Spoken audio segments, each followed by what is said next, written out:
हिंदू धर्म में सर्वाधिक पूजे जाने वाले भगवान विष्णु के अवतार श्री कृष्ण के बारे में कौन नहीं जानता।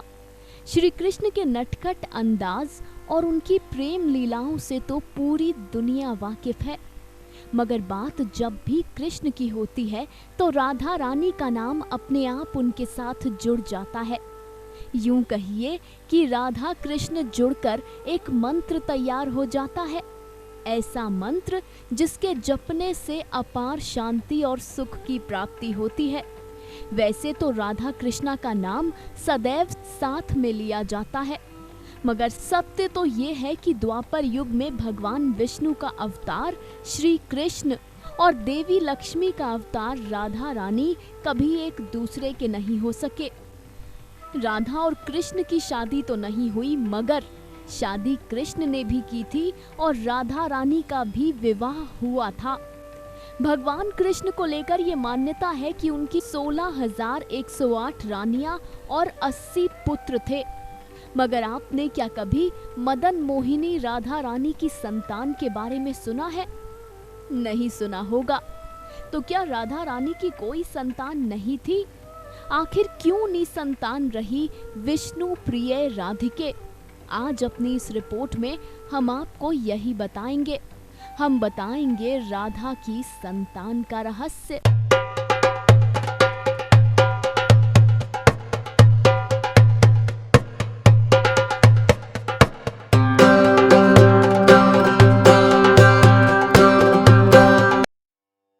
कहा जाता है कि राधा का विवाह बरसाना के महापंडित उग्रपद के पुत्र अयान से हुआ।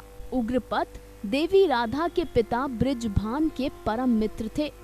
किसी यज्ञ के दौरान बृजभान का संयोग करने के कारण उग्रपद को ये वर प्राप्त था कि वह जीवन में एक बार बृजभान से जो भी मांगेंगे उन्हें मिल जाएगा।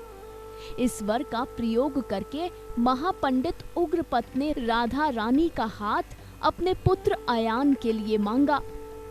पौराणिक कहानियों के अनुसार अयान के मन में बरसाना का भावी राजा बनने की लालसा हमेशा से थी। अयान श्री कृष्ण से भी जलन रखता था।